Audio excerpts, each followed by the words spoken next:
ahead. I should be able to make it through the sermon without coughing my head off. I'm significantly improved of what I was over the last week, so thank you for your prayers. We're going to continue in the Gospel of John. I'm going to start in John 18:28, so if you want to turn there while I just tell you a few other things. So next week, I'm going to divert from John for 1 week to look at something different, and then we'll be back in John, and then it's Father's Day, and then I'm going to finish John in the month of September. We'll be done. So I think there's like 3 more sermons, including this one, might be 4, in John. And then I'm going to do a short series, and then it'll be Advent, and then it'll be summer, and that's the year is done. So it didn't take long, did it? So anyway, that's kind of where we're going forward. And also, I want to publicly thank you, Graham, for coming up here this last week in such short notice. I assumed that I would be getting better, and I got increasingly worse. And every day I thought, well, now I'll be better, and got increasingly worse. And so I thought I threw Graham in under a bus on Saturday morning, and he graciously stood in for us. And I want to thank you publicly for doing that. And it's a great blessing to me that you're here to do that for us at such short notice. Okay, so we're in John chapter 18. There's going to be a lot of that. John chapter 18. When they led Jesus, I'm reading from the English Standard Version, by the way. When they led Jesus from the house of Caiaphas to the governor's headquarters, it was early morning. Other translations will tell you it's about 6 in the morning. So this is early in the morning that this is happening. They themselves did not enter the governor's headquarters so that they would not be defiled, but could eat the Passover. So Pilate went outside to them and said, "What accusation do you bring against this man?" They answered him, "If this man were not doing evil, we would not have delivered him over to you."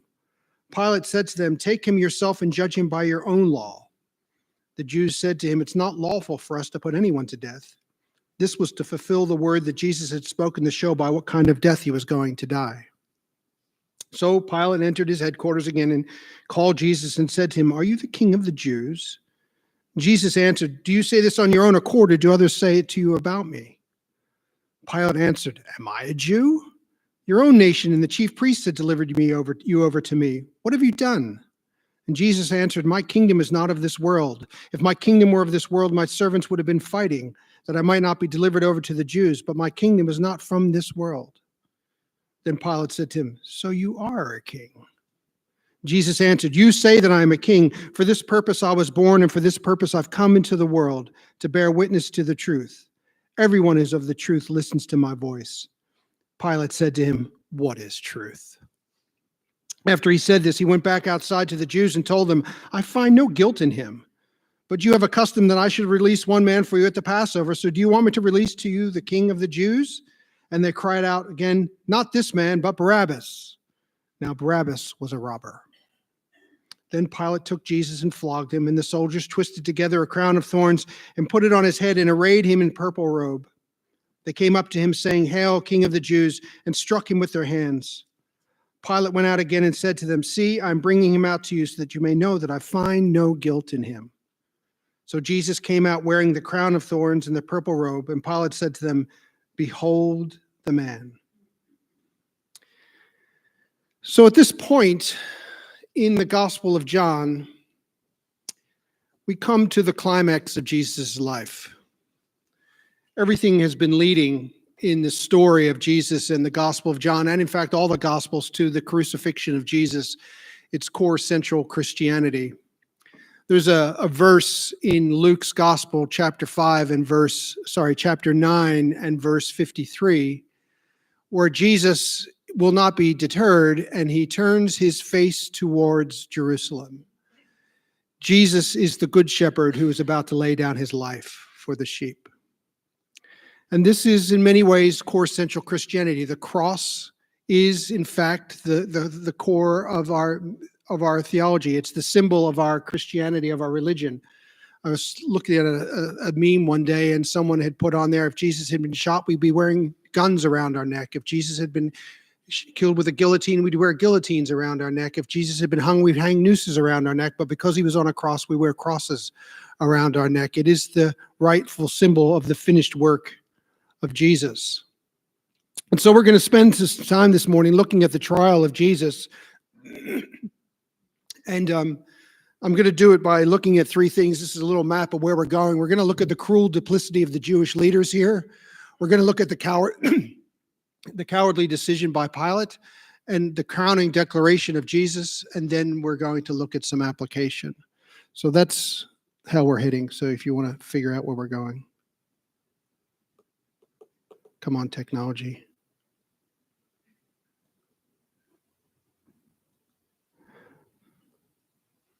Sorry, doesn't want to play. There we go. So let's start with the cruel duplicity of the Jewish leaders in this little triangle that's going on here. These guys are in fact staggeringly cruel, all in the name of Yahweh. They're doing it in the name of God, the God you and I worship. It would be fair to say that some of the worst acts of cruelty in the world are done in the name of someone's God. And this would not be any different. Now, it's not the exclusive domain of religion. The 20th century is replete with the horrors of Marxism and socialism and the impact that fascism had in Europe during the 20th century. But we would be lying to ourselves to not recognize that religious people can be some of the cruelest people you'll ever meet. If you were to ask these leaders, they would say they're doing the will of God. Using the name of God to justify the decision to kill an innocent person is the very definition of taking the Lord's name in vain. In chapter 18, in verse 28, we read that Jesus was led from the house of Caiaphas to the governor's headquarters, and it was early morning. They themselves did not enter the governor's headquarters so they would not be defiled and could eat the Passover.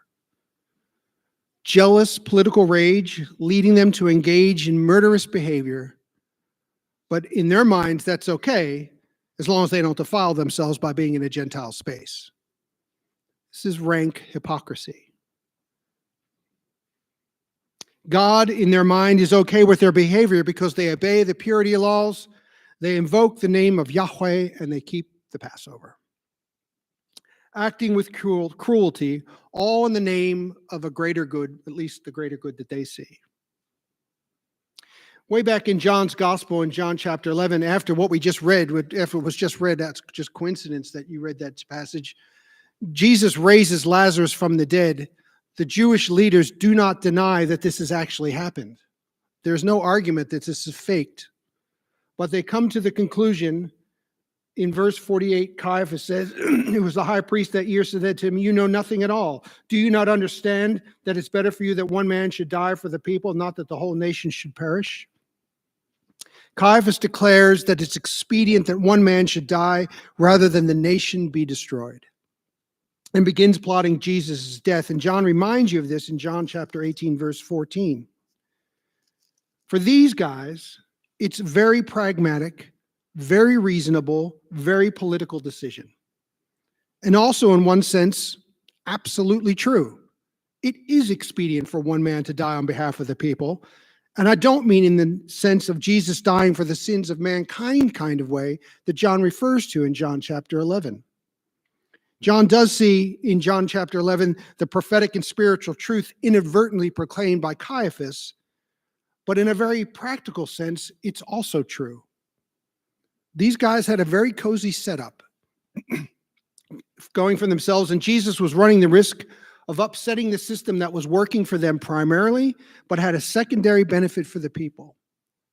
It wasn't that many decades later when these kinds of leaders were unable to control the foment that was happening in the unrest in the Jewish people over the oppressors of the Roman occupation that caused them to have a revolt, which led to the destruction of the temple in AD 70 and the scattering of the Jews.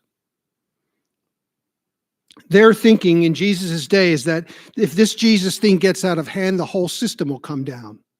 And that's actually true. In fact, there's a lot of truth in what they say. There are lies too, of course. In chapter 18, verse 30, they declare this man is evil. Well, that's a lie.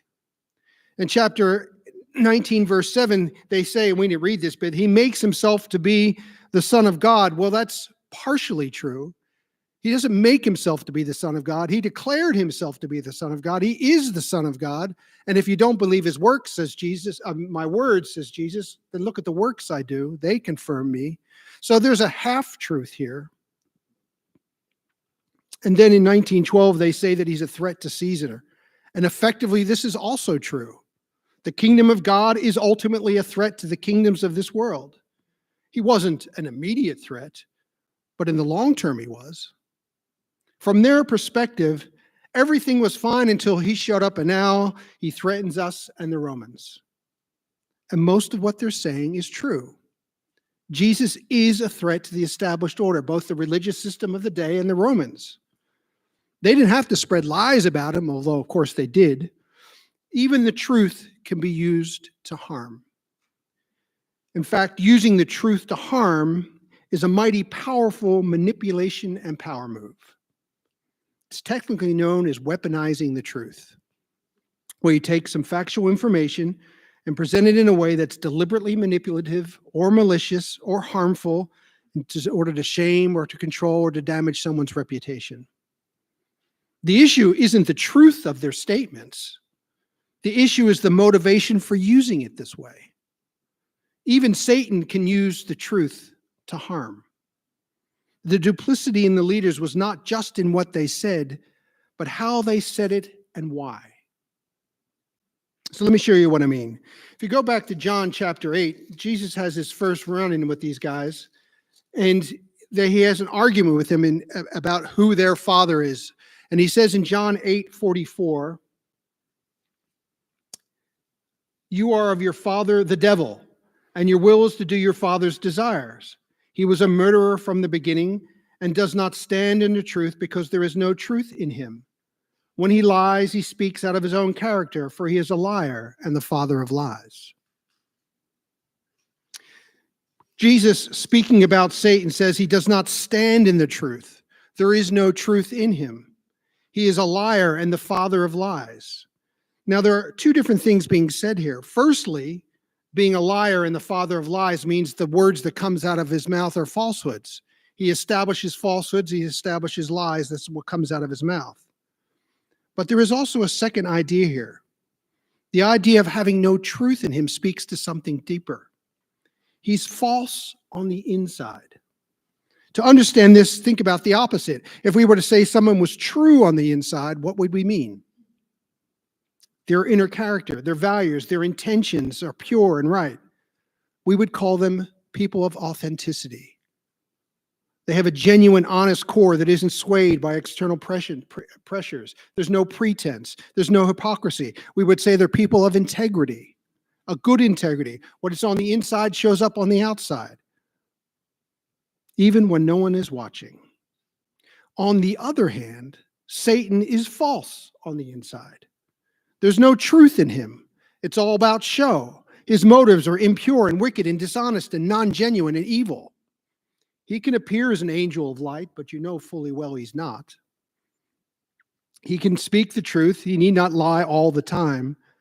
But given he's false on the inside, the motivation for speaking truth would be pure darkness. So when he speaks the truth, his motive is not so that you might be enlightened, but that it might be used for destructive purposes. Why did the Jews want Pilate to know of Jesus' truth claims? Because they wanted to convert Pilate and see him come to Christ? Or because they knew it would get Jesus killed? That's how you weaponize truth. It comes from a place of a lie. And that's the cruel duplicity of these leaders. In chapter 18, verse 31 of John, here's another lie. It's not lawful for us to kill. Well, they lie when it suits them because they, of course, could stone Jesus. In fact, they tried many times and failed. So why this lie? Why this lie here and now at this point? And probably to make him appear more like a criminal in the eye of the public. What's going on here is, see, it's not us that just have a problem. Even the Romans have a problem with this guy. This is scapegoating 101. Get a coalition of as many people with as many gripes against your enemy as you possibly can. You've heard it said famously before, The enemy of my enemy becomes my friend. The Jewish leaders are saying these things to get the Romans on side. And there's a kind of manipulative, see how we fawn and defer to your authority and rule? That's what's going on here. If there was a stoning, it's possible that the supporters of Jesus would riot. But now with the Romans on side, it's all nice and legal. And the thing is, despite the hypocrisy and the violation of any number of commandments, and I count at least 4 violated here. It's a good exercise. How many commandments did the Pharisees break in this little trial? It's justified in their minds to act this way because of the Old Testament law, or at least their interpretation of it. The self-deception of hypocrisy is a powerful thing. Something was more important to them than truth and integrity. And it's always the way in abusive environments. Weaponized truth, half-truth, political power games, all justified in their minds in the service of a higher purpose. In the case of the leaders, maintenance of control and power and authority, keeping a unity and ensuring adherence to the law, as they saw it, justified murder. And there is betrayal here. Like I said a couple weeks ago, it's not that Jesus was relying on these guys as in blindsided, but it's a failure to love well. And love always values the truth. Love always values the truth. Put it on a tea towel and hang it on your room. Love always values the truth. A denial of truth, shading meanings of truth, half-truths, hypocrisy, weaponized truth are all betrayals of love. Jesus, on the other hand, loved these leaders well. He was always honest with them. To leave these leaders in their sin or to keep them unaware of their sin would have been cruel. Peacemaking requires truth-telling. And his frank honesty was like an ice pick to their frozen hearts, and they hated him for it. They wanted to keep the peace, not make peace, because the kept peace suited them, and they were prepared to sacrifice truth to keep it. Here is their cruel duplicity, that in the mindset of the Jewish leaders, false on the inside like their father the devil, for the sake of a higher good as they see it, they believe their actions to be justified. Truth is sacrificed, and so is Jesus. Well, let's think about the cowardly decision of Pilate. It seems, as you read through this story, that what John is trying to do is to demonstrate that despite the leaders' attempts to place the onus on the Romans for crucifying Jesus, Pilate is trying everything in his power to let Jesus go. Jesus knew he would be crucified. You read that back in John chapter 12, when he said, I will be lifted up from the earth and will draw all people to myself. And he said this to show by what kind of death he was going to die. Jesus knew he would be crucified, and the leaders are ensuring it despite Pilate's attempts to let him go. In chapter 18, verse 31, he seeks to dismiss them. They won't have it. He tries to release him after a brief inquiry in chapter 18, verse 38. They refuse. He offers them someone he is sure they will never accept, and they still do. So that backfires on him. We want Barabbas. He flogs Jesus and ridicules him and humiliates him, thinking that this will satisfy these guys, and he tries to release him in chapter 19, verse 5. Here is the man. It's a short little phrase which effectively means, what is your problem? He couldn't be any more pathetic. This is your king. What is the problem you have with these guys? And he's incredulous. They're absolutely determined to have this Jesus dead. John is making it clear that the real culprit here is the Jewish leaders and the rent-a-crowd they summon up who are determined to be rid of Jesus once and for all. We can fall into the trap of thinking that it was everyone, it was the entire Jewish population that was trying to kill Jesus.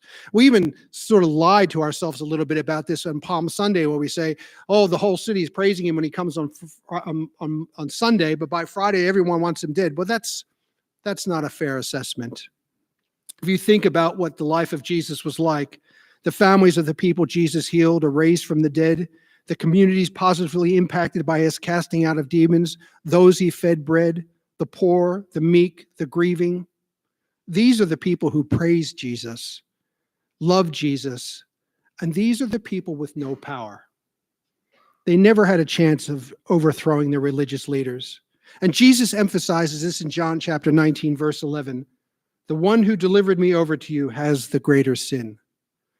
It's Caiaphas and the leaders of the Jews who are primarily to blame here, not the vast majority of the people.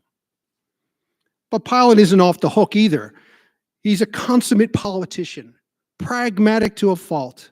He will be judged by God for any number of sins, not the least of which for failing to believe in Jesus Christ as his Savior.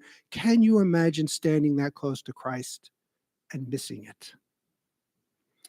Pilate does what pragmatic populist politicians always do: give the people what they want. So it will make them look good in their eyes. Plus, if it stops an insurrection, all the better for him and Rome. Pilate is doing the same thing the leaders of the Jews are doing: whatever it takes to keep the peace, not to make it. Part of me wants to feel sorry for Pilate.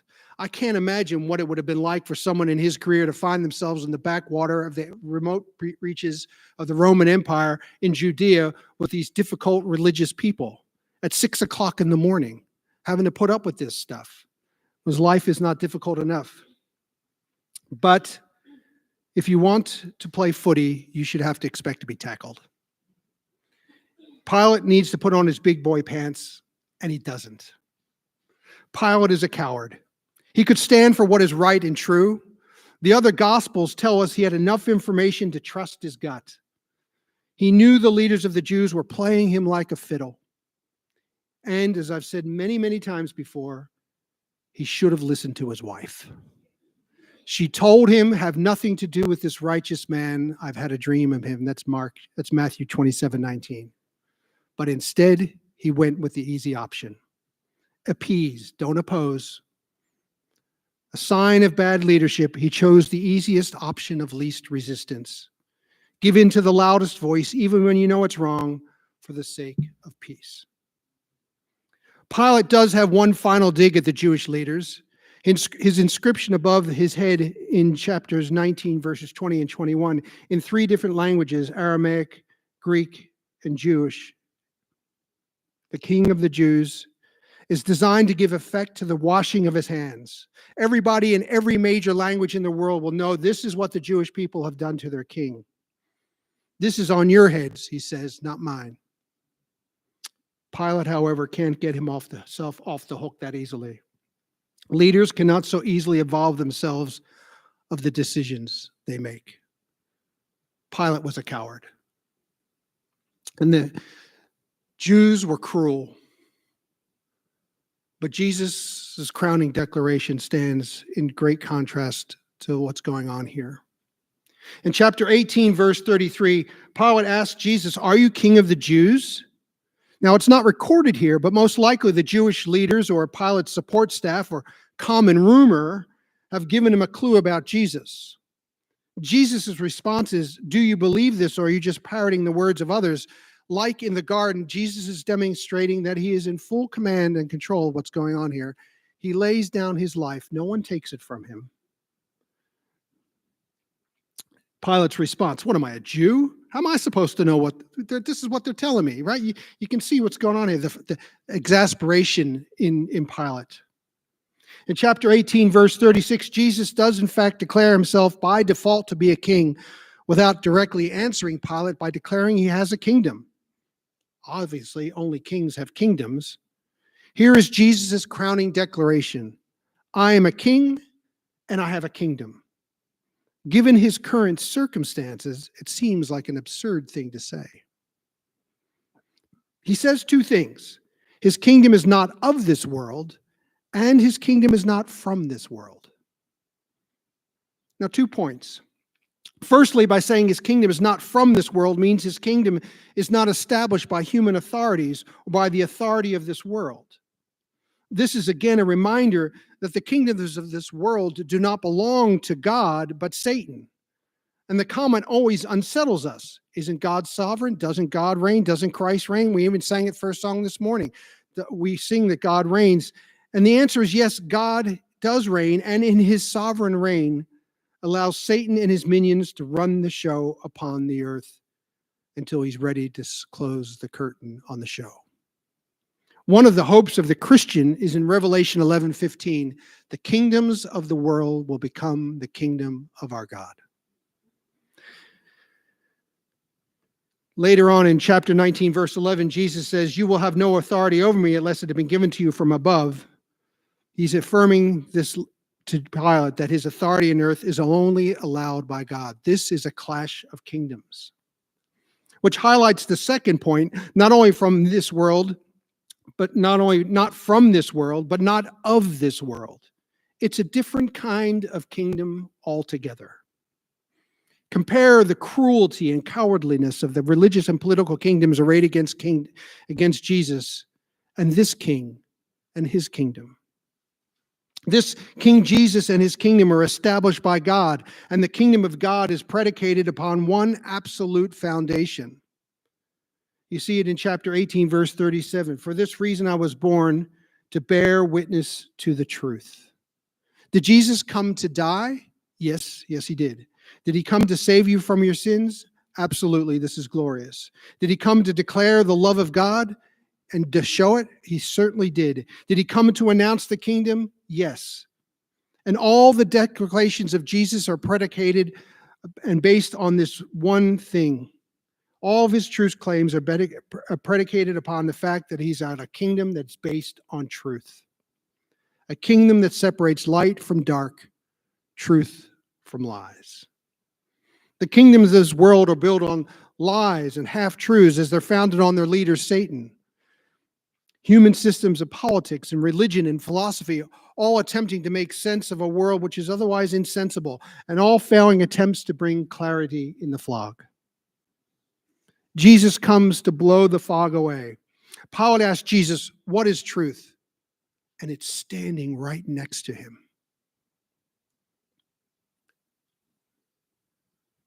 Jesus comes to bear witness to the truth, what is true about God and the world and human nature. This is a truth not of this world, in which this world could never figure out. Jesus says, "Everyone who is of the truth listens to my voice." True kingdom citizens hear this truth, assimilate this truth, internalize this truth, and they live it out.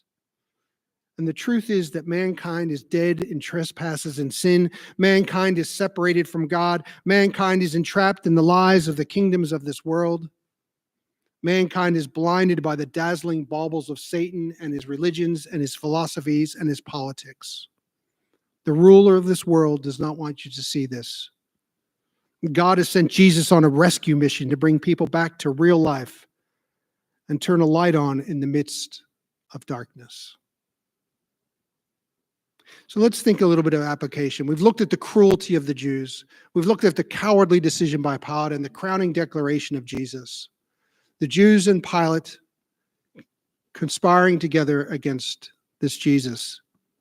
And so I think to myself how it applies. And as I stand here and watch Jesus take on the cowards and the cruel on our behalf, I really struggled with this. I rewrote this bit that I'm about to tell you now 10 times, and each one was different. Because I want to say this in the end, that all the words that I want to say at the end can be summed up in this. In a world full of cowards and cruelty, be like Jesus. In a world full of cowards and cruelty, be like Jesus. And I want to do this by going back and briefly looking at John's Gospel, chapter 4, where Jesus is speaking to the woman at the well, and she asks him where we should worship, and Jesus says, "The time is coming and now is when the true worshipers will worship God in spirit and in truth." That's John 4:23 and 24. Now we get the spirit worship in spirit bit. It means God can be worshiped anywhere. You don't need to worship him in a church. You can worship him in your car, in the shower, in the toilet, on the street, in the shopping center. But the second bit that I want to speak about, because Jesus says God is looking for people who worship in truth. It isn't worship if it isn't true. See, hear what I'm saying? It isn't worship if it isn't true. Jesus came to bear witness to the truth. God is seeking to turn people of a lie into people of the truth. people who worship in truth. Jesus said to Pilate that the people of his kingdom listen to his voice. It isn't worship if we're not listening to Jesus' voice. A thing that should distinguish the church is a passion for what is true, a passion for truth. Now, when I say that, we think, and not entirely wrongly, about propositional truths of the gospel, but it means so much more than just well-defined theologies. Worshippers in truth, in truth, are people who are passionate to be true on the inside. Kingdom citizens are consumed with a passion to be true, not just know what is true. They worship from a place of truth and integrity. We aren't harboring secret sins and lies and wearing phony Jesus masks, because it isn't worship if it isn't true. What separates kingdom citizens is integrity and authenticity. We aren't worshipers if we aren't true. In a world full of phonies and hypocrites, the kingdom citizens are called to be real people, true on the inside. Kingdom citizens are always fighting for truth. In a world full of cowards and cruelty, the kingdom people are people who boldly stand for what is true. Or at least they should. Or at least they could be. Because I know that the church is constantly attacked with allegations of rank hypocrisy, because in many places it's also true. The foundation of the kingdom of Jesus is truth. Truth about the world in which we live, and truth inside one's heart. If I were to be asked one way to describe the Christian life, it would be a battle for the truth. In the world, surely, but in me first. Because it's so easy for me to harbor lies, self-deceptive lies about me, and lies about others to justify me and my beliefs and my behaviors. Jesus' people are called to be true people. They are real. They operate with integrity despite the personal cost. You see it here with Jesus. This little picture that I want to show you here is something that you're familiar with. You may know that word orthodoxy. It's common. It means ortho means right, and doxy for doctrine. And it's true that we should have right doctrine. And orthopraxy is probably a word you're less familiar with, but it means right practice. We should live lives of integrity and ethical lives and good morality. The thing is, the Pharisees had that in spades. They had that in spades. And they were false. It wasn't true worship. Because the thing is, the orthocardia, which is a made-up word, it doesn't exist anywhere except in my head. Orthocardia would mean right-hearted, true people. It starts there. That's where it starts. Orthocardia, I made that word up, but it means to be right-hearted, to have one's heart right with God as the motivator that drives adherence to behavior and doctrine. I can love God and love others because my heart is right. True worship starts here. And this right-heartedness begins by placing one's faith and allegiance in Jesus, who begins the work of making us true, making us right. But it isn't a one-off thing. When I trust Jesus, sign a card, lift my hand, make a prayer, and from that moment on, I'm pure and true. From that moment, we battle for truth in us. The way I'm using true here is the way we would also say, be sanctified, be holy, be set apart, be like Jesus. Our pesky sin will always seek to undermine us. But the battle to be true is a battle we are promised to win if we are associated to King Jesus, whose life is predicated upon truth. Surely, and sure, we may lose skirmishes from time to time, but we can win. Jesus is looking for people who worship in truth, not in the appearance of it. People who ever fight to listen for the voice of Christ.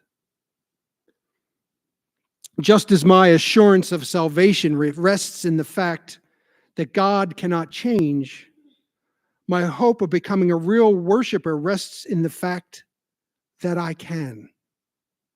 Let me say that again. Just as my assurance of salvation rests in the fact that God cannot change, my hope of becoming a real worshiper in truth rests in the fact that I can. Because it is God who works in us both to will and his do his good pleasure. But it's a battle that we struggle for. Which is why I say the Christian life is a life in a battle for truth.